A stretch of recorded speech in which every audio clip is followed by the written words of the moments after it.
At Arizona State University, we're bringing world-class education from our globally acclaimed faculty to you. Earn your degree from the nation's most innovative university. Online. That's a degree better. Learn more at asuonline.asu.edu.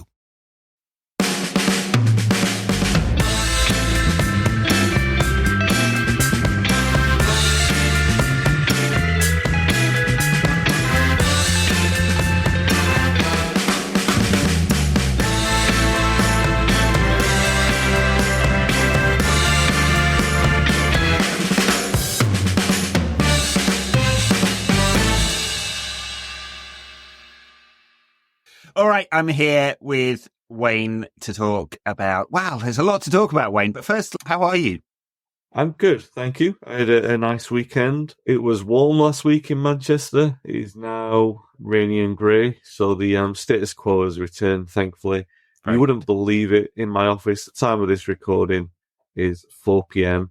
I've had to close the curtains and turn the inside light on, so it actually looks a bit brighter than it actually is. Crazy times, but just another Manchester summer. Well, you've got to be careful of those rays, Wayne. No, I'm always Protection. careful. I've got all my creams are there. How are you, Eddie? How are you doing? Oh, I'm very good. Yeah, I did some house stuff at the weekend. It's very exciting. I painted 2 wheels on my car, and I'll do the other 2 this week at some point. Yeah. Top stuff. Do that whilst watching Gareth Southgate's England? No, I did some painting while watching. Which games was I watching? Not the other game. The Southgate's England I went to the pub for. The one English pub in Seattle to stand around with mostly English fans, unsurprisingly. Unlike those English fans, I did stay till the end. The English fans walking out. The one I particularly like, which has obviously gone extremely viral, is a couple of gammons. I mean, they really defined the word gammon. Bright, absolutely bright red. I don't know what they were doing, but this is what made me think of being careful in the sun. Absolutely purple, basically. Walking out going, Gareth Southgate, shite! Like this. By the way, England have just scored. Oh, no. It's great. I was going to talk about the other one that shows the fans coming out, and then when the roar of the goal, they all try. Well, they try to rush back in. I don't know if they're not successful. I'd love to know the end of that story. But there was one fan who stops, then he starts chanting "England, England" like he's celebrating the goal from outside. Which is just like, you just turned your back. You literally just turned your back on your country, young man, and I know you are outside. But it was great content. And what have they got to do that's better? Like, they're in the Gelsenkirchen. It's a tram ride into the centre of town and all of that. So what have they got? And they've flown out to Germany, presumably, and got a hotel and everything, especially to go to this game. What have they got to do that's better than being at the game to the end? I mean, I don't understand it, but I semi-understand it at Old Trafford, because it's a nightmare getting out if you're in the car park, even if you're the third car from the entrance. That's a good hour's wait. And obviously there's no train from Old Trafford anymore. So there's buses into town are mega packed, or you walk, or whatever it is, right? Or the tram, in which you can get squeezed to an inch of your life. So I kind of sort of understand Old Trafford people want to leave a bit early, because it is the difference between half an hour to get home and 2 hours or whatever. But you go to the tournament, makes no sense to me. The other viral clip I quite enjoyed was live reporting on ITV, in which the reporter is talking to a couple who are a few sheets to the wind, good. I would say. And they're going like, he's gone now. He's definitely gone. He's definitely gone. And obviously Bellingham scores with that incredible overhead kick. I mean, like, in one sense, I seem to have got myself into a discussion with Barney Rene at The Guardian, arguing about Southgate here, because my general take on Southgate is it's that old Napoleon quote about wanting to have a lucky general rather than a good general. I think Southgate's a lucky general. He's come into this England side when there's more talent than there's ever been. The academy system has produced an incredible depth of English talent, you know, to the point where there's issues around certain positions, but like But England player number 20 to England player number 50 are pretty identical. He could have picked all sorts of squads and it'd be basically the same quality. And then he's got incredibly lucky with draws. And yeah, I know that's all really revisionist because England have to beat who's in front of them, but they lose the first good team they play, basically. And so I'm like, it was terrible. 2016 and the few tournaments before it, and there were times when England didn't qualify during my lifetime, didn't qualify for tournaments. Really, really terrible. But then there's, the academy system and blueprint, Howard Wilkinson's blueprint has come to this point where it's producing all this talent, and I kind of semi-feel it's been a bit wasted, which sounds ridiculous when you make a semi-final, a final, a quarter-final of tournaments, and that's, actually above England's historic perspective. Yeah. So I find it maddening watching England, even though I'm not a England fan per se, and like this lot of way less than the sum of the parts. I think that's fair, and I also think on balance, it's difficult to argue against the results because, all right, you could say that they should have won a major tournament. They were unlucky in the last Euros because it went down to penalties. Yeah, could have gone either way. Yeah, it was on penalties, wasn't it? The Euros final. Yeah, there was all the Marcus Rashford and Jadon Sancho missed penalties. Yeah. Yeah. Okay. So there was that. So you've got the toss of a coin with that. Yeah. I mean, if you get to that stage, it's not about being the best team or not being the best team because you missed the penalties. So, but records historically, like Manchester United winning the European Cup, it's there. They won 3, and thankfully that season they probably were the best team in Europe. You couldn't really argue with that. But, the World Cup performances, you feel like there was something a little bit there if they'd been. I think the key always seems to be if you'd been a little bit braver every single time. And everyone wondered if that was going to be the case with Southgate. I've had this conversation probably on this podcast, but definitely elsewhere where I talked about his reluctance to put Cobby in, that he would. You knew that he wouldn't put him in from the start, but he would definitely be relying on him by the end of it. Yeah, you said it here. So he's played out that way. And that's not, that's just, it's a case of how you get there. I mean, 98, the comparison I used was Hoddle with Beckham. 98, there was no middleman. It was Anderton to Beckham. Whereas there are middlemen, obviously Gallagher was one, and Alexander-Arnold for a second, he wanted to play him in midfield, so it took a longer time to get to Mainu, but obviously I think he was one of the few bright spots in yesterday's match. The issue that I've got with this current England, first of all, is that it is a few people forget that it is a transitional squad from the last couple because there's a lot of new faces in the first tournament for this one, but loads, yeah. But still, there's still the argument that first team is stronger than anything we've ever had, particularly the midfield. And the midfield we've got Cobby, you've got Bellingham, you've got Rice, you've got Foden.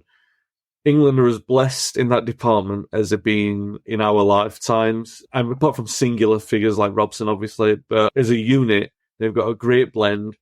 It shouldn't be rocket science to figure out how to get a blend of all those players working together. And most significantly of all, that combination of players should have some kind of control over the games that they've played against the opponents that they've faced. But have they ever looked like they've controlled the game? I can't say that. They don't look like that midfield has gone like, all right, we can shine now. Bellingham can shine. Rice can shine. Mainu has looked good individually, but not really. The midfield as a unit hasn't really shone. It hasn't done what you think it should have done, or I think it should have done. So, and that's obviously a massive impact on the performance, right? Because then if they're not providing the platform for Foden and Saka, Saka's had a miserable time. He really, really struggled. He had one moment where he got beyond one of the fullbacks yesterday, but Foden, I think I've seen people saying that Foden's playing well in the moment. I think this is not the same player.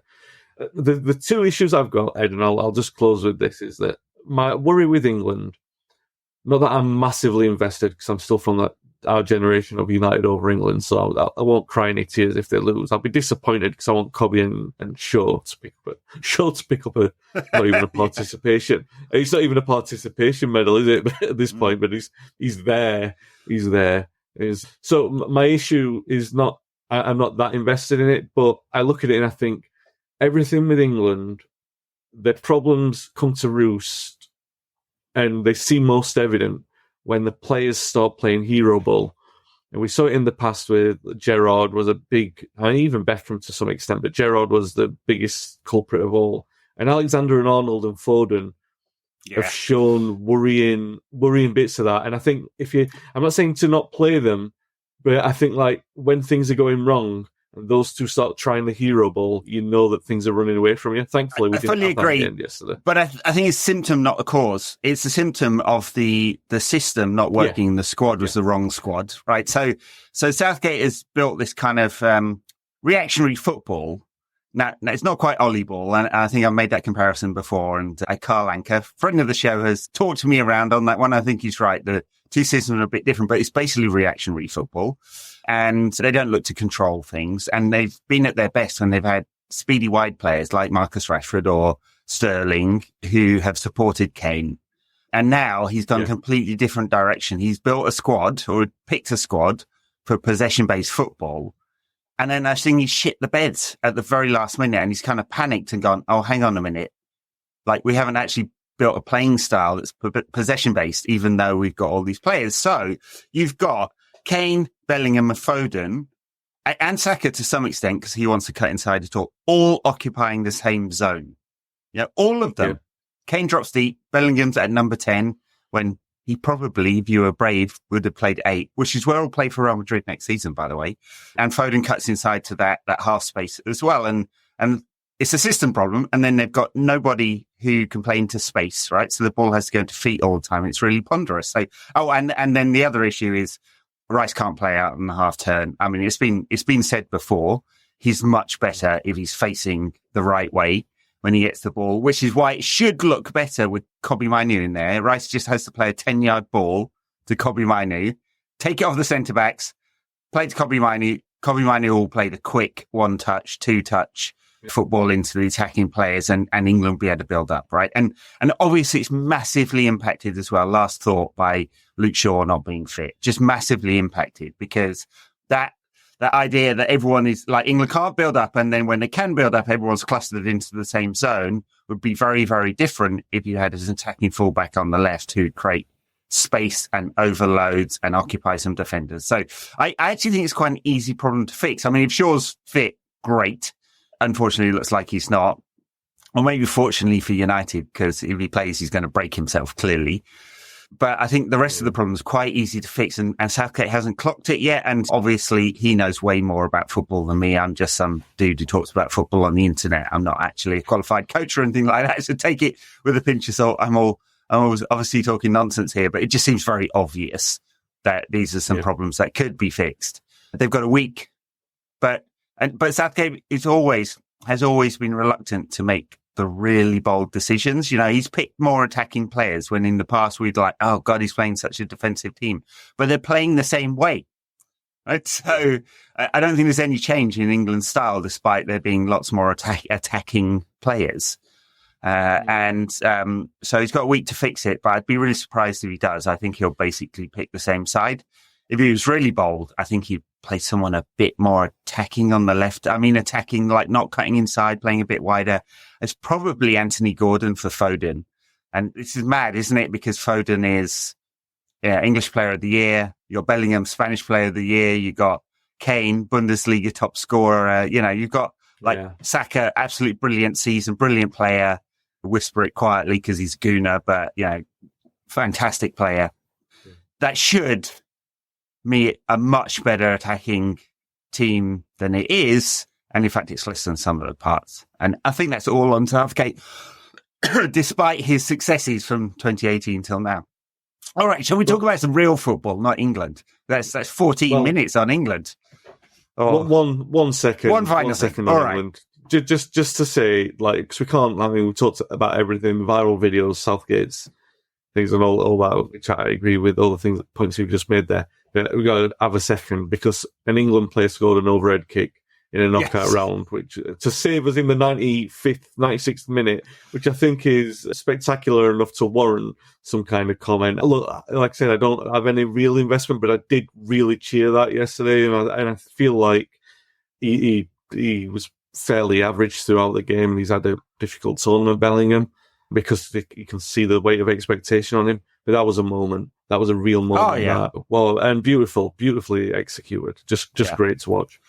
He said afterwards that it won't mean anything unless England win the tournament. I think that's probably right? It's a fantastic moment, fantastic goal. England fans will remember that, but it'll be kind of meaningless if England lose to Switzerland, which they will do unless Southgate changes it around.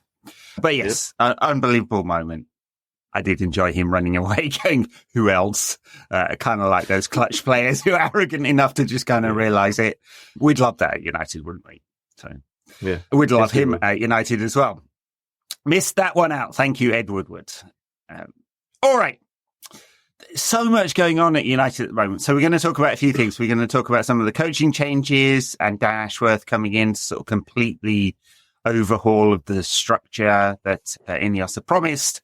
Talk about the women's team, where it's kind of the exact opposite of structure and order, unfortunately. Talk about some transfer news because there's stuff going on and some of the PSR jiggery-pokery that's going on around the Premier League at the moment, which is kind of amusing.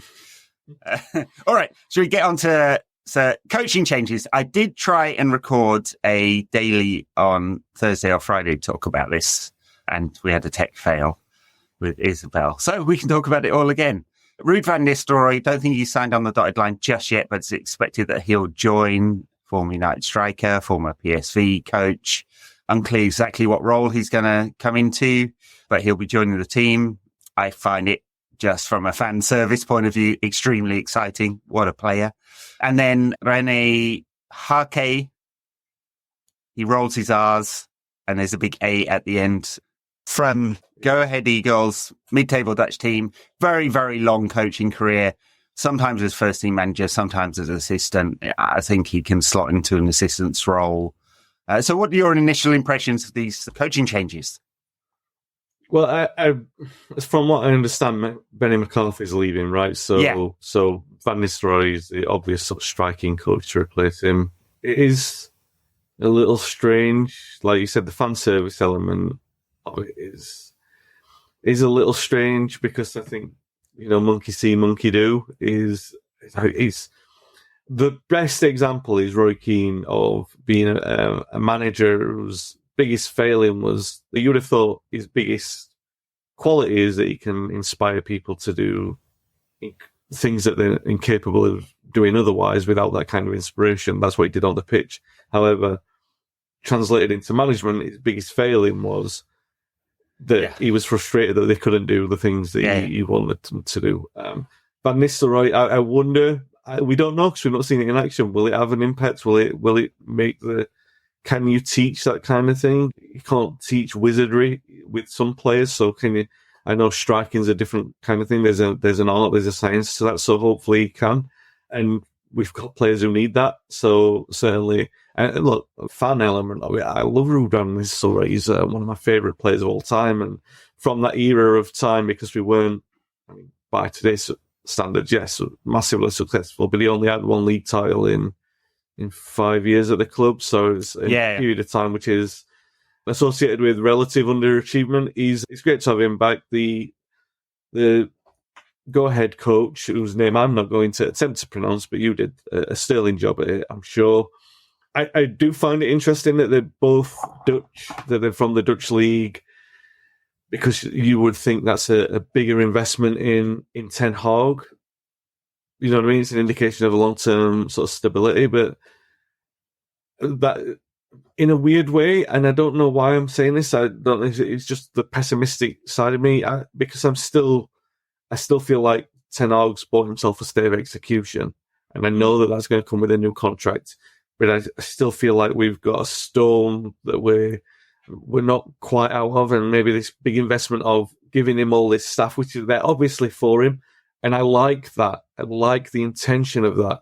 I just worry a little bit if, like, in 3 months' time, if it doesn't go well, will we be making a big changeover again? Well, I mean, I think there's the obvious point there. As soon as United lose, we're back into crisis mode, just because of last season's 19 defeats. A lot of last season, we could point to the season before and they say, hey, look at the progress. Now, as soon as United lose a game, and it might come on the opening day of the season. In fact, there's some tough games in those first 6, could easily lose a few. We're going to go, look at last season. That was a disaster. Are we going to have that again? So you'll be under immediate pressure. No matter the new contract and the stability that the new management team are trying to create. So I had the immediate mischievous thought with Ruud and Hake coming in. And Hake has got a much longer coaching career. Ruud's really only got 2 seasons as a coach. Yes. And despite being our age, he took a long time out of the game. So I had this mischievous thought that, well, you've got Ruud, who's then head coach, interim head coach in waiting, basically. You just slot him in. I mean, he's like, I'm not saying he's got the same career as Ten Hag or anything like that, but he has coached a Dutch first division team, as head coach, right? So if you need to, you can go that guy for the rest of the season. So I didn't half have that thought. And of course, Ten Hag has not signed that new contract yet. And I bet there will be some kind of clause that says you finish outside the Champions League places, it's this much, because the price to sack Ten Hag and the coaching team, it seemed like he didn't have that clause last season. Otherwise, it would have been quite an easy decision to make when all was going to shit. So we'll see. I kind of feel we don't know exactly what these guys will bring, do we? But changing the thought process, I do not think that is going to harm United. Ten Hag picked the wrong plan B last season. When the players were injured and he couldn't play the way he wanted to play, they played this chaos ball and he doubled down on it. Until the last 3 games of the season when I just ran off the thought. They went to a much more cautious, reactionary or counter-attacking approach the last 3 games of the season. And it works in one United Cup final. Took him way too long to change it up again. Go ahead. Yeah, no, I agree with the conclusion there. I'm not so sure. He said that it backfired, the plan B that he chose. And I'll give you a theory for why I think that that's the case. You look at it on the way that it played out and the fact that it was obvious regression, right? I'm not arguing that much is evidence in the conjecture of how bad some of those performances were, how historically bad they were in terms of United's entire history, and secondly, certainly in the last decade, we were talking equivalence. We weren't saying that it's much better, that those performances were better. We were saying that these are some of the worst. So I'm not arguing that point. But the point I did make maybe 2 or 3 times throughout the season was they never felt as bad as things got. Maybe the Palace game had a hint of it, but it never really felt that the players weren't playing for Ten Hag. I agree. And I felt that some of the results that we got were a consequence of an investment of faith from the squad into the manager, like the Forest result, the way that the cup run materialised, and you got the Diallo winner, and even the sort of strength of character to not completely throw the towel in against Coventry, because as soon as it went to 3-3 and they got away with it in it was extra time, wasn't it, where they got away with the thing. So, but they got away with all of that and they still came away the worst way to win a semi-final, and they still came through it. And then there was those last couple of games of the season, which they kind of turned it around a little, but then obviously the final did that. And I'm just going to go back, not because everything historically should be compared to the trajectory of the Ferguson early period, but there was, I feel like this is important for anyone who's worried a little bit about the bumps. Because we said this at the start of last season, by the way, when we started on this podcast and the injuries came in against Arsenal, I think it was. I was saying, look, get ready, because these are going to be some wild bumps in these next few months. And we saw them, and he said about whether or not he can ride it out. And he did. just however long you can manage to, like you quite rightly said, first day of the season, if we lose, pressure's most definitely back on to the point of, is it breaking point? However, if you go back to, and at the Ferguson point, again, it's not because it's successful, it's because it's the obvious frame of reference that the most obvious one that I can bring you, because there's an in point and an out point where there's a successful resolution to it. Ferguson brought in the players, and there was a period where you thought he was going to get sacked. There was a period where, obviously, we finished second in his first full season, and then there were the bumps after that as he started with the transition. Then there were the low points. Then there was the cup run in 1990, which this cup run bore a lot of similarities with. And then in that period of time, you had performances that were not good in quality, but they were good in character. And the thing that we've questioned most about this squad in the last decade is character, because we know a lot of those players have got the quality. I'm not saying this alone is a strong enough reason to say this investment is the right one and everything's going in the right direction. But if you've got the character right, and we know that some of the other elements were against him, like the injuries, and we know that the quality is there, and if we bring in a few more players and there's more quality there, I feel like that was worth all of those bumps in the last year or so. So where you say it's a bad plan B, and I can't argue on results, and I can't even argue with conviction on a long-term, like projection. I'm not definitely saying that this is the case. I'm just saying from that, I think there could be something.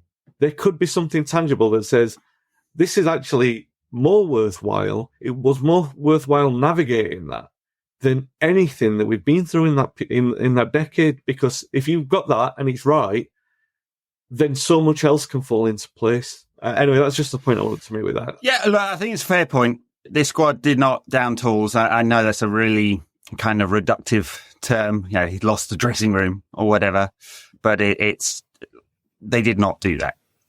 And there have definitely been times under, say, Ollie at the end, although I think we know where the poison was there, and Mourinho, where that was definitely the case, and it wasn't under Ten Hag. So to some extent, and especially given, there's some prominent younger players came into the squad, they owe Ten Hag a chance, don't they? I feel like most of the players are on board with him. Now, I hear behind the scenes there are a few that are not, and I would not be surprised if those few that are not heading out the door. Right, clean house, fresh start. Got to be. The criticism is not of the character Ten Hag was able to build, despite him being a personality-less accountant or a technocrat. It's more that he made the wrong coaching choices. He doubled down on things that were wrong. He couldn't find an alternative that didn't involve United losing constantly. And so those are the totally valid criticisms, and we're going to look at that going forward, even with a new coaching team in place.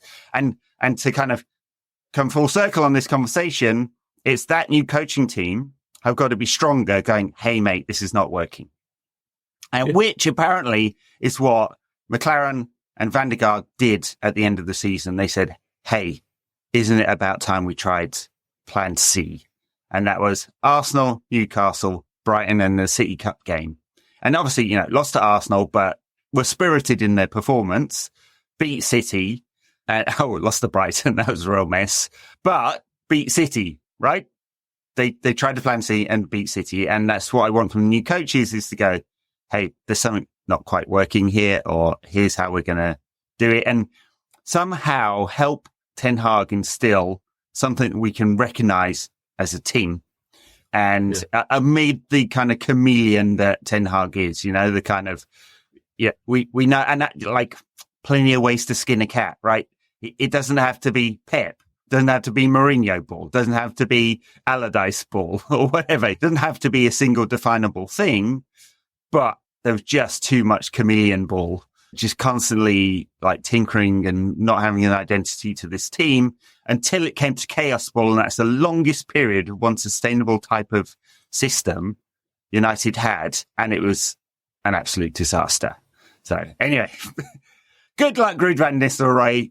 I am going to thoroughly enjoy that sexy bastard being on the touchline. A man who has barely aged a jot. it looks like he could still get out on the field and play. Although he does shave his, I don't know, a bit too tight. I'm not a fan of the kind of Don Johnson, Miami Vice, really tight beard. I'm pointing to myself for YouTube viewers, but obviously podcasters can't see this. I often wear stubble and I like a bit of a messy beard, and he's got a very tight line, Ruud. I'm not sure I'm a big fan of that, but he's one sexy bastard. All right, let's move on from Ruud. Maybe not. Maybe we just talk about Ruud for the rest of the pod. Let's move on from Ruud to Dan Ashworth. We can. We'll just have a Ruud special. Maybe I'll insert some commentary right here and we can just enjoy that for a few minutes. Dan Ashworth, United have reportedly agreed a fee with Newcastle for Dan Ashworth. Yeah. There were a lot of people who had some level of insider knowledge that said the likelihood of this happening on PSL deadline was quite high. Newcastle very, very clearly were 75 million short on PSR and be looking at quite a large points deduction, 5, 8, something like that. And so I don't think we know the fee they've agreed for Ashworth, but let's just say it's somewhere between the 20 million that Newcastle wanted and the 2 million that United were offering. So they've come to something on PSR deadline day, and he's finally going to be joining. And he will have overall responsibility for the football side of United, reporting into Omar Barada. And under him will be Wilcox, new technical director, manager and coaching staff, recruitment staff, and medical, I believe. So they'll have umbrella role. He's not the guy with a list of transfers that he's going to start ringing up people, but he's got the responsibility for the full structure of the football side of the business, which we've long wanted, and he's got a better record than John Murtagh in very different scenarios, but with England, then with Brighton, and then for a short period of time with Newcastle. And whatever he brings, it's exactly what Ratcliffe said they were going to do. They were going to fix the structure around the coach and allow the coach to be successful. And now this has completed the picture, I think. Yeah, theoretically best in class. It was the other name is Paul Mitchell, who's been mentioned over years. But Dan Ashworth, certainly the track record, you can't argue with it, particularly at Brighton, which I think is what most people would say where he's had his greatest success. And I think Brighton, in his departure, you could say, they've still carried on the same old structure, but maybe more recently, as the sort of influence of his work wanes, you would say the power of Brighton's stability looks like it's waning, or the power of that system which he affected. Look, yeah, he's a best-in-class appointment. I think United haven't had that kind of Murtagh was there, but it was never really fully defined whether or not it just Woodward's mate or what actually he was doing in there. But Ashworth is one of those names that people have been crying out for 3 or 4 years, and United have just gone, all right, we'll just get him like we got Barada. Just literally went for the two best people for the jobs in which are there. I'm glad that it's sorted now. I think the Mirror were reporting they were somewhere in the region of 10 million. Negligible in the long term of things if he's going to have the impact that he had at Brighton. How that translates on a footballing side is clear to see at Brighton, less clear to see at Newcastle. Like I said, he's not really got... Yeah. Well, Eddie Howe was resistant to having input on the transfer side of things, apparently. So we'll see. We'll see whether... I think I've said this before. If Ten Hag wasn't prepared to be malleable on transfer business, we're going to talk a little bit about whether that is true or not in a second, I think. I don't think he'd be in the job. If he was like, no, I need full control, I need my veto, not accepting other input, it has to be my way or the highway, I don't think he'd be in the job. They've clearly defined that they want a structure in which to best support the manager. That means the manager will be one voice amongst a committee of people, basically, now, I think. And that structure that Ashworth put into place at Brighton, they had a tough season last season, but they did sell their two best midfielders. You can't keep like Southampton before them, and Brighton fans would not like the comparison. You can't keep selling your best players every year and it not have an impact. The magic will wear off in that you cannot replace them with someone who's just better every single time. And it looked for a while that Brighton were doing that. They could just like it seemed like every week some new like South American kid would appear in the Brighton team and be absolutely fabulous. And you're like, what the hell? Yeah. They're just pulling rabbits out of hats constantly. And so you get one failure and suddenly you're weaker. And they were definitely weaker in central midfield last season. And it meant they were, well, the ignominy for a Brighton fan of finishing below Crystal Palace. But I don't know that I'm going full Richard Keys here and going, yeah, they're going to get relegated now. I feel like they will do the right kind of business to be like where they should be for a size of Brighton's club. They'd be club of Brighton's size, which is sort of mid-table. Exactly. Well, historically lower than that. So historically way lower than that, but yeah. So punching above their average. And they had moments last season. Obviously, their performance at Old Trafford was outstanding. Some of those players we just mentioned, the individuals that they've got, you would take 3 or 4 of them in the United squad without a problem. Based on the performances for Brighton, obviously some players have moved elsewhere. Notably, most of them went to Chelsea, and you think it's a mixed bunch. But on their early season form, at least, you would have thought, yeah, we'll take 3 or 4 of them in United. Now, all right, it tailed off a little bit. Obviously, whatever was happening with De Zerbi ran cold a little bit. He's left. You wonder if they can go again with the same kind of recruitment, with the same kind of with the new man, and everything moves in the right direction. They've got who's the manager they brought in? He's the former St. Pauli manager, so he got St. Pauli promoted from Bundesliga 2 last season. He's super young, but the style is the same, right? They're gonna bait the press, build out high press at the front. I mean, it's like every modern football hipster cliche rolled into one, and of course it's massively risky because he's he's younger than some of the players. Pascal Gross in central midfield's older than the manager, and he's not even that old. I remember Gross scoring goals for us against us when he played for Huddersfield, and even then it was like, what's going on? He always loves a goal against us, Gross. It is quite gross, actually, that he keeps doing it. Yeah. Bad pun. Anyway, the point I was making about Brighton was they are a fabulous footballing team, and for most of last season, apart from maybe February onwards, I sort of lessened my opinion on it, softened my stance. I felt that they were probably the best team to watch in the league. If you asked me if I didn't want to watch United, to be fair, sometime last season, I did not, but we put ourselves through it. But if you'd asked me to watch a neutral team and make a choice, it would have been Brighton for most of last season.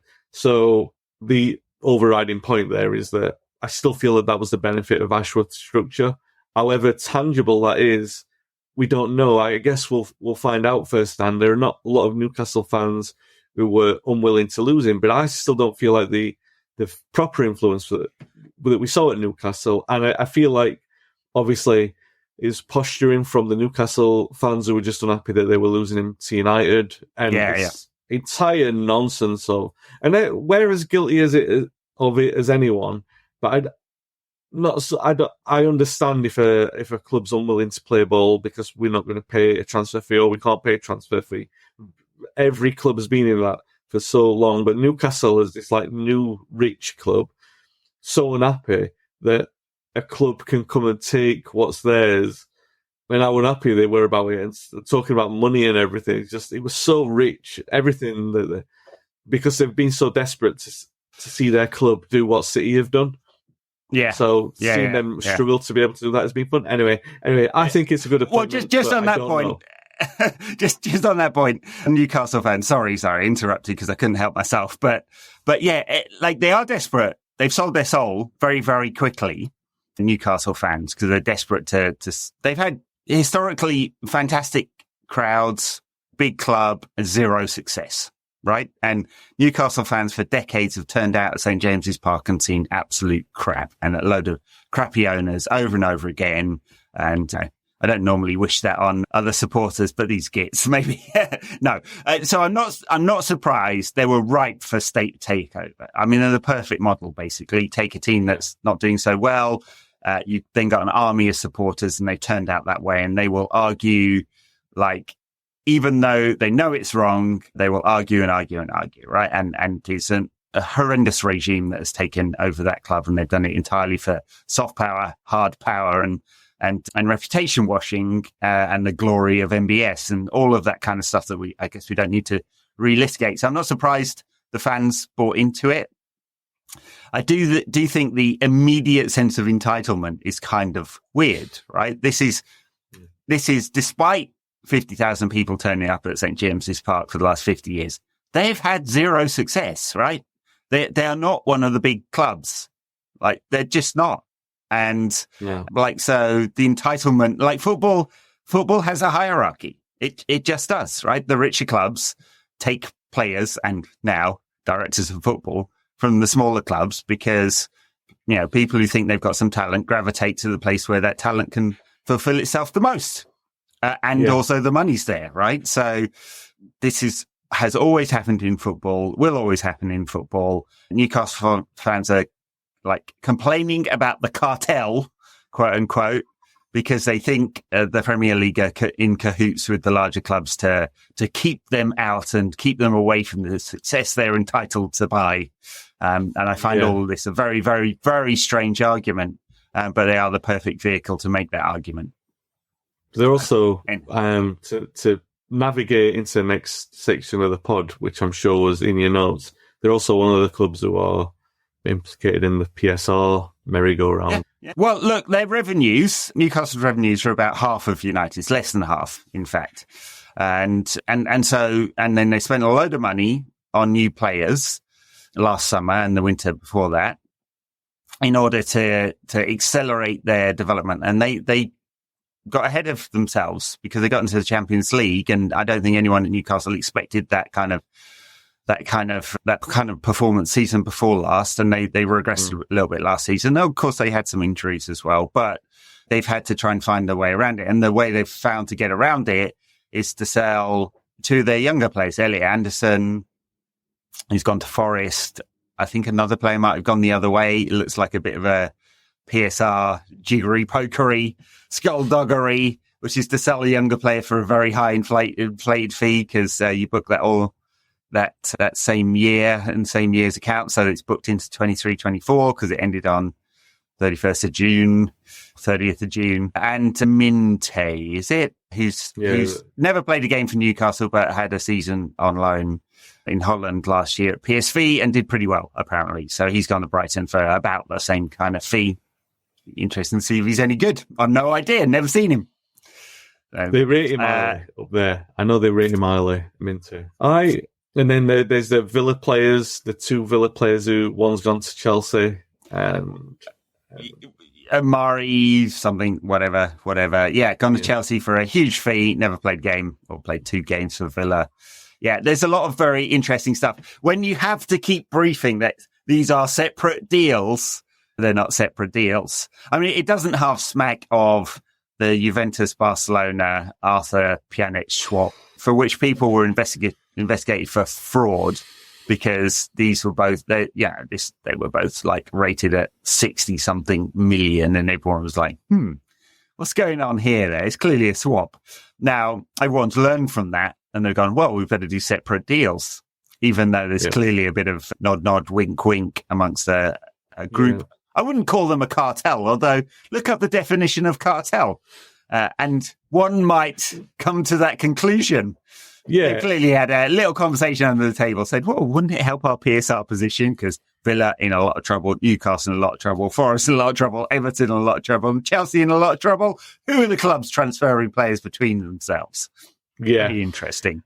Exactly. And I think we were talking about this just before we started. And also, it's interesting we're having a big theme of what we were just talking about is the players not giving up on managers. And that's been such a issue with United over the last decade, this kind of endemic thing of trying to get them to invest themselves into the club and sort of like realize that every game is important. And Ten Hag managed that in his first season by playing the same team all the time, and it really ramped up the importance of it. And then last season you thought, the pennies dropped and the connection with the fans, even though things are difficult, there's some big moments in there.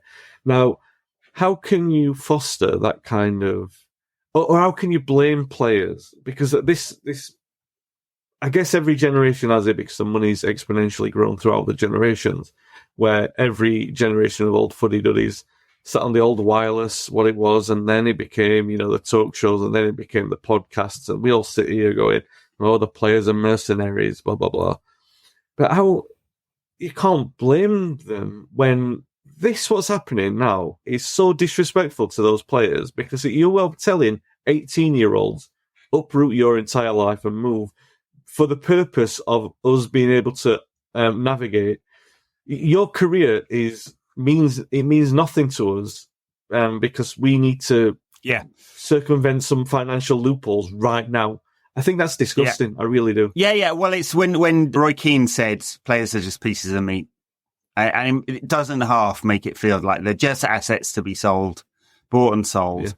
Yeah. There is an argument going around, and it particularly comes from Newcastle fans or Newcastle supporting media. I've seen this a lot, and I completely reject this argument, which is, hey, look how bad these PSR rules are because they're forcing clubs to sell young players who might otherwise be on a development path into the first team in order to meet these deadlines. No. It's totally the wrong way around. Newcastle chose to buy Harvey Elliott and other players last summer. Harvey Barnes, sorry, not Harvey Elliott. Very different. Harvey Barnes last summer. And they chose that ahead of keeping two young players who they could have instead promoted into first team positions. They chose that. And this is not PSR rules forcing them to make these choices. That's what they chose. They chose incomings over outgoings. Now, it is unfortunate that the way you book profit in accounting terms on an asset that has a zero book value.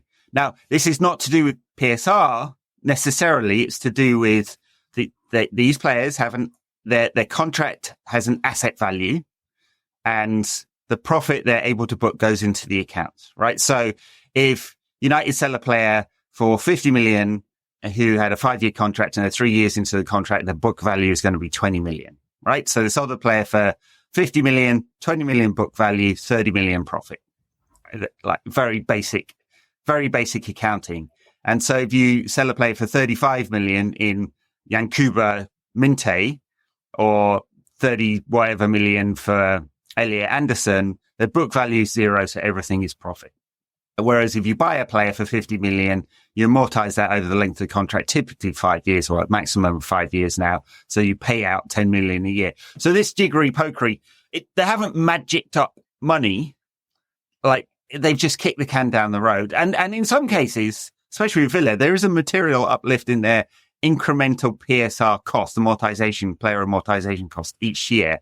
But they said, well, right now our need is greater than the next 5 years in which we're going to realize that incremental amortization cost. And so there's an unfortunate outcome, which was one of those kind of unforeseen outcomes that young academy players have a particular value when you're right up against the limit for PSR. And I'm quite sure that if United had some young academy players to sell, if we didn't have a reputation amongst football clubs generally of not having very good young players, that United would be doing it. Now, in 2 years' time, when all those Premier League under 18 players are going through the under 23s, maybe having some successful loans or some time in the first team, they'll have a much bigger value.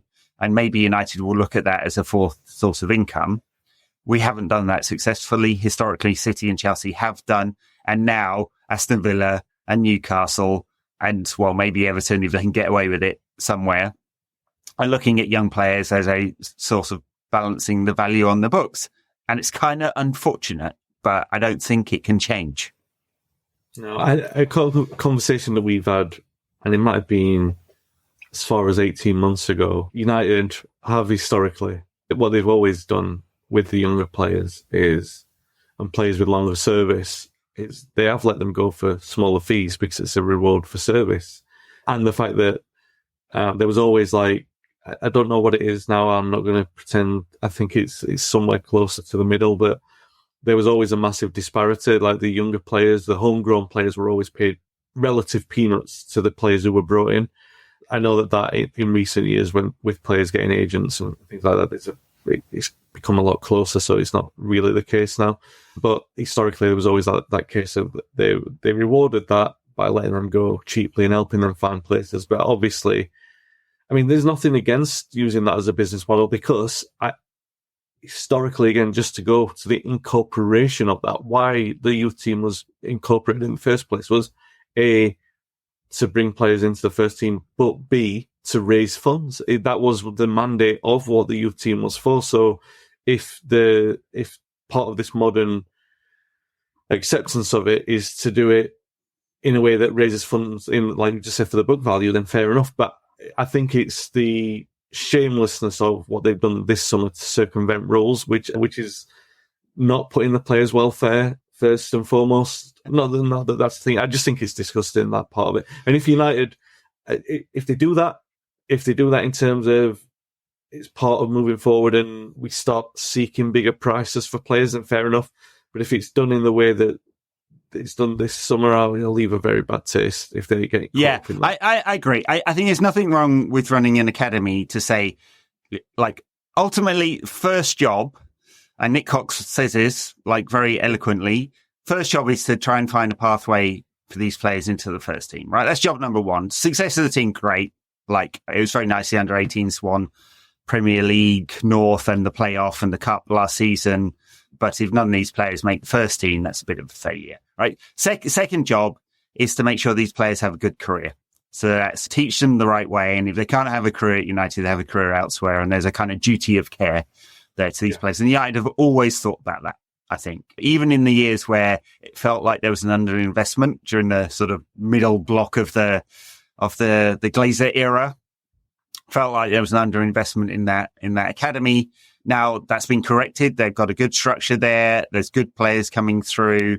So, these players will go on hopefully to good careers, hopefully at United, if not elsewhere. Now, the third thing is to say it could be a source of revenue. And Chelsea and City have done this very well. When City are selling, like, say, James Trafford for £15 million plus add-ons last season, and he never played a minute of football for City, that allows them to buy, in PSR terms, a £75 million player, right? So, and the fact they're able to do that basically every season, and Chelsea have done the same thing with their academy, gives them an advantage. So it would be stupid of United to not think about that as a source of income, right? So you want to be able to think about, like, development of players so they're good players. Now, hopefully they get into the first team, because, like, Alejandro Garnacho cost 250,000. What's his value in the transfer market now? 100 million, right? So that is a massive bonus for United. If a player becomes a £30 million player, 30 million pound player, but they're not quite good enough for United, and United have, like, historically kept them hanging around for a long time, maybe it's better to sell them. Not on June the 30th to book some profit because you're going to miss the PSR deadline and force this kid to uproot. But, hey, kid, we think you're a good player, just not quite good enough for United, or not quite ready right now. Instead of you waiting around for 3 years and maybe never making it, you go to Club X and we can make some money at the same time, right? So I think that's a perfectly fair model, and United would be kind of foolish not to think about it because it makes a big difference.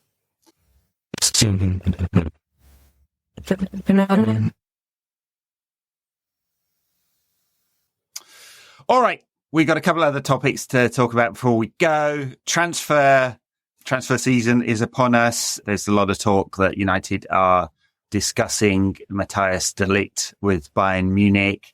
I have to say, this gave me the heebie-jeebies of it.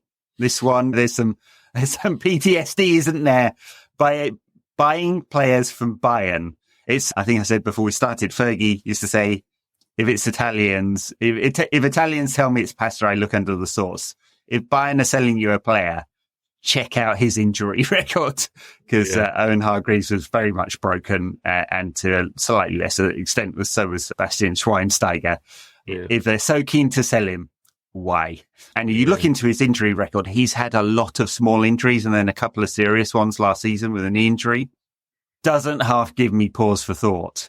And the other two pauses for thought, and I'll let you react to, are he's Dutch and used to play for Erik ten Hag. And I don't think those two criteria are necessarily successful criteria for a successful player. But he's young And he was very, very good at 20. 24 now. Yeah, I like you. I put a tweet out to that effect. And I was like, well, his injuries aren't all knee related. I'm like, yeah, I know, but I'm treading the same path as you, especially when Bayern are being reasonable. That's the time to be really suspicious. Like, oh, you're going to do a fair deal, are you? Because on the face of it, De Ligt for 50 million euros seems like a really good deal. Because, first of all, he's got a good reputation. Second of all, he's got a good sort of pedigree of where he's been. But then you say, Bayern didn't win the league, even though you have 16 games, it was reduced to last season. Juventus makes success with him in the team. Is he going to be the kind of class that's required to replace Varane? Possibly, but you are really, if all the rumours are true, you are really investing a lot on the hope that that knee problem was a one-off and that it's not going to be part of a recurring thing. You're going to need to get the hammer out and give it a tap just to make sure. There are other things like, there are question marks about his pace, and some people I have heard worries about his one-footedness, and I will worry about what if he is. Yeah, I think those two are both fair criticisms, especially the pace. But, yeah. So what if he turns out to be durable, but the most durable centre backs we end up with are De Ligt and Maguire? Neither of them with a great turn. Neither of them with a great turn of pace. Yeah. I don't know. But the one thing I will say is he's not as slow as Maguire. He's got all the other attributes. I think I was talking about this on this pod. We were talking about John Terry when you were having some fun at John Terry's expense, and I actually gave a mini tribute to him about how good he was as a defender. I think De Ligt has got the capability to have that kind of rigidness about him, so to not let the pace expose him in the same way that it sometimes exposes Maguire. He's very good on the ball, which is something that Maguire doesn't have. So there are the things in there if the elements are right. But for me, it doesn't matter if you strike a good deal for him. If it's a free transfer, if it's 10 million euros or if it's 80 million euros, it's worse if it's 80 million euros, obviously. But it doesn't matter if you strike a good deal for him if he's only available for 15 games, because like we saw with Varane, particularly last season, you're like, oh, this is great when it works. But then you're left thinking it's not working 70% of the time. And he has missed since he started playing in the first team at Ajax, he's missed 67 games. I counted them up. So it's not Luke Shaw levels of injury or Varane levels of injury. And of course, consistent, it's only last season he missed a lot of games, really. Yeah. Prior to that, it's just a lot of small injuries, which is still concerning, but not absolutely chronic, but it's a lot. Like if you look at Bruno's injury record, it's almost none. And this player has had consistently a couple of small injuries per season. Last season was more serious, and obviously they will tap his knee, as you say. It's amazing they still do that. Like they've got these multi-million-dollar. I just had a bunch of MRIs, right, and fancy X-ray stuff, and like all of this kind of stuff. And then when I went to have my assessment of the MRI, and they showed me all the 3D pictures of my spine and stuff, she still tapped my knee with a hammer, and I'm like, what? Yeah, they do remind me mine. My kneecap crumbled into dust, so they won't be doing that again. Right. Yeah, just slot the replacement in right there. Yeah. So amazing that they will do that as part of the medical. Anyway, I'm sure a thorough medical assessment to make sure that this was a one-off last season. He's going to be generally available. Yeah, the lack of pace is a bit of concern. I actually think that Kim Min-jae, who went from Napoli to Bayern Munich and had a mediocre season last season, is a better profile. But and who knows whether they're willing to sell him. He would command a high fee because obviously 1 year into a 5-year contract and 50 million euro fee and all of that kind of stuff. So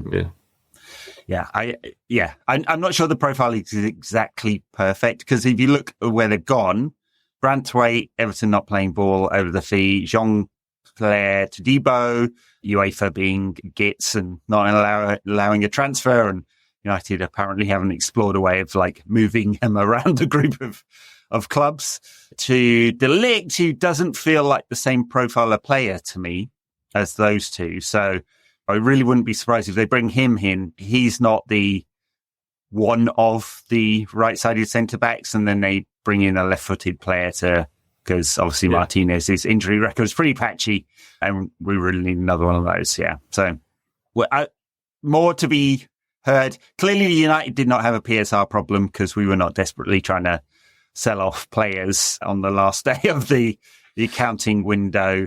And now we go into a fresh year. 21-22 has dropped off the books. That was a particularly expensive year, that one. And so 22, 23, 23, 24, 24, 25 is the cycle, despite United sort of putting it out there generally that we have no money. You look at the accounting and you go, actually, there should be a decent amount, especially if they can sell Mason Greenwood. Because as we've just discussed, that'll all be booked as pure profit. Jadon Sancho will not. What they sell him for is going to be about on the accounting terms, I suspect, given the really high fee. But if they can sell a few players, maybe Lindelof goes as well. Maguire maybe doesn't, maybe does. I suspect they're bending towards keeping him for his final year of his contract, or +1 if they need to. So, yeah, interesting balance of stuff. But I think United have got some money to spend despite telling everyone they're broke. Better to be in that position than walking up to clubs with 3 bags full. Do you know what I mean? It's better to play the hedging the bets game. And to be fair, just to close on the De Ligt point, if you did propose those 3 names to me, I would have said, all right, maybe not the same profile as each other, but if he's fit, obviously, he's by far the best option there. So, yeah, and we need a player in that area, so... Most certainly. All right. I think a lot more to come in the weeks ahead on United. I expect quite a lot of activity. So before we head out, the women's team, we talked the other day, didn't we not? Was I talking to you or Tom? Isabel. About Isabel. Anyway, it's been an ongoing conversation about the women's team. And unfortunately, there's been very little, there's been zero incoming activity so far, although some speculation, a little bit of outgoings, including a high-profile one, and no structure, really. Skinner got a new contract. There is no director of football in charge of the women's team. Polly Bancroft left. They haven't replaced her formally and fully. Ratcliffe basically gave a TBD in his interview with Bloomberg, which I thought was pretty disrespectful. He's given off that vibe all along, really, called them the ladies at one point, and it's a little bit old man going, oh, ladies play football too, do they? I hope, and then they kick the women's team out of the building at Carrington while work is undergoing to upgrade the men's facilities. And so it's giving off a really bad vibe. I asked around a few people what was going on there. So there's some of that. There's just, they haven't got to thinking of the structure yet. Skinner's a kind of interim. But Skinner is roundly hated amongst the players. And I've confirmed this with a few people now. And I think this is basically the view that, and he's not liked amongst the fans either, I have to say. Unsurprising, given he's fairly acerbic and United's women's team went backwards last season. So there's a lot of feels kind of chaotic, feels like underthought through. And then you've got you've got Lucia Garcia, who was well liked, even if she was sort of in and out of the team, leaving. You've got Katie Zellum, the club captain, who's been there since since United were reformed, 5 seasons at the club. Very well liked as well. She's leaving. And then the big one, Merit Earps, no surprise, really. I think we thought this all along. She's gone on free transfer to PSG. And she said, quite pointedly, it's a period of transition. And at the stage of my career, I don't feel like I can stay. It's not good, is it? Any of this? Have you got any room for optimism? It's difficult to see. The things with Ratcliffe, terminology aside, because he's an old guy getting on, I think it's disappointing that there wasn't the structure that has been put in place. While I understand it, because obviously the pressing need from a commercial aspect and the face of the club is the men's team, I understand the theoretical explanation behind it. I would have thought that if you were taking control of the football operations of a football club and you were making that investment and you had plenty of time to work at it, that you would have thought about putting a structure in place for the women's side and not feeling like it's an afterthought. That's disappointing. And the people who follow the women's team more stringently than what I do would have every right to feel very disappointed with that. We talked last year about the club being in a similar position in terms of what their investment would be, and losing Russo and how disappointing that was after the Euros and the success and everything like that. And felt like United were... It feels like they're operating the women's side of the game, because I think the men's team, whatever the turmoil, the men's team is the men's team, and United have got the reputation, and it's so strong and sort of bulletproof in terms of it's resistant to a lot of things. Whereas the women's side of the club feels like it's willingly 1 or 2 years behind everyone else, always, and never with a. It never feels like there's the impetus to play catch up. And I'm not going to say a lot on this one, Ed, because firstly, I don't think I'm massively qualified to do so. But my thought on this is, Earps was inevitable, right? I feel like it was inevitable, not inevitable in an acceptable way, because I think we, as fans, even casual fans of the women's side, you want to see that there'll be a turnaround, that this will be you hope that they'll be building to that moment where this is where the investment will come in, where they will be competing and not be that team that loses its best players to rivals. But you can understand the Earps one, because like you say, it's a transitional period. No matter what, it would be a transitional period. So Earps is kind of like, well, I'm at that moment where I can't afford for that gamble, so I'm going to move to somewhere where it can be more established. The other things, the really disappointing one for me is Katie Zellum leaving. And I'll tell you why, because we've just won the FA Cup through a Manchester-born girl scoring an incredible goal. And it's such a culturally defining moment, and it could be such a culturally defining landmark jumping off point for United to invent themselves as a football club in very much the form of the men's team. So they're adopting all the same characteristics moving forward.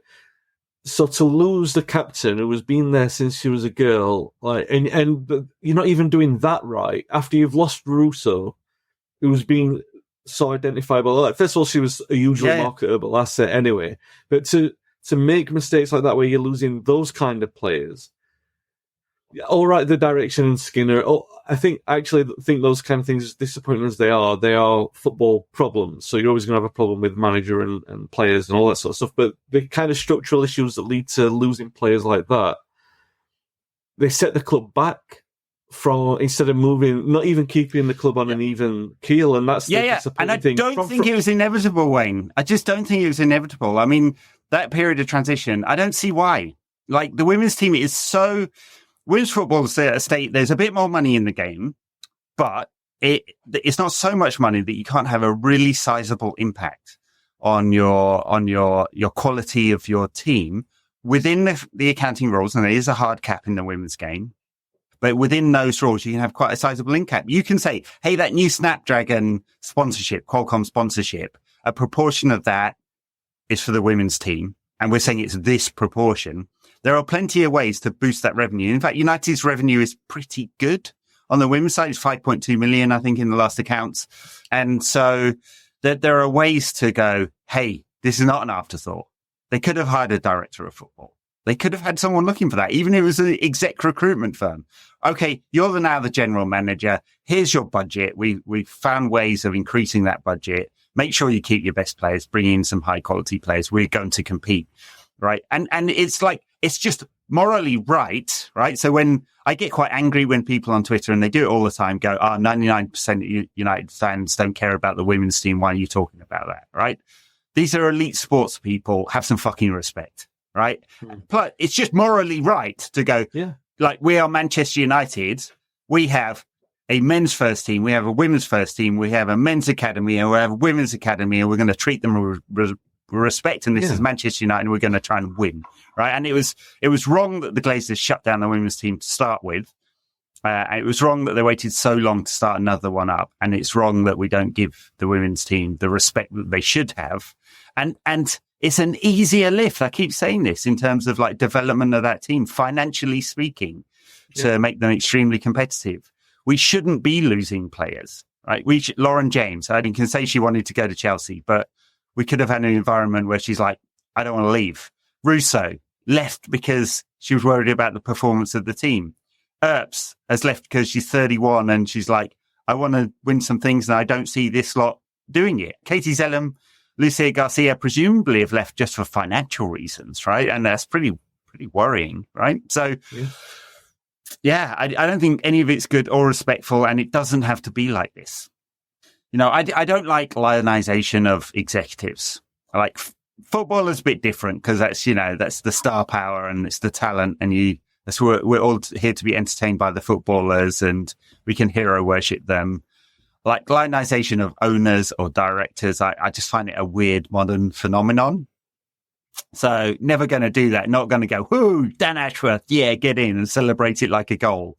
But at the same time, I don't think they should be exempt from criticism. And so we are glad that Jim Ratcliffe has bought part of the club. We want to move on from the Glazers.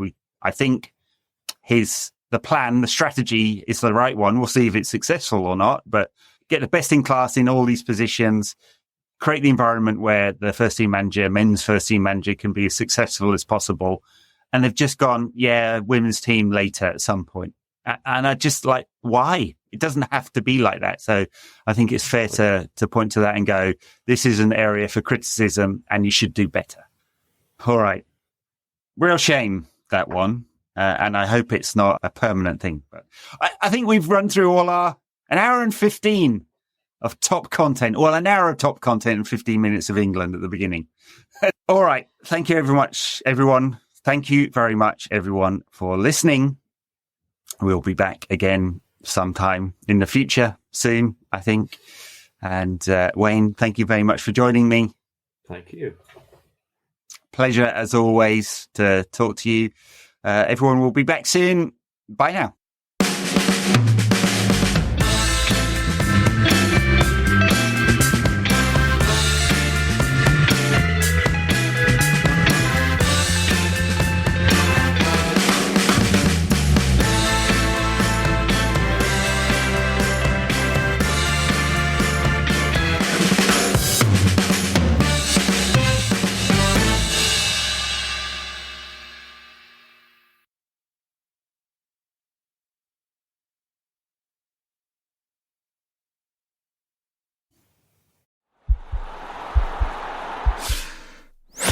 This podcast is part of the Sports Social Podcast Network.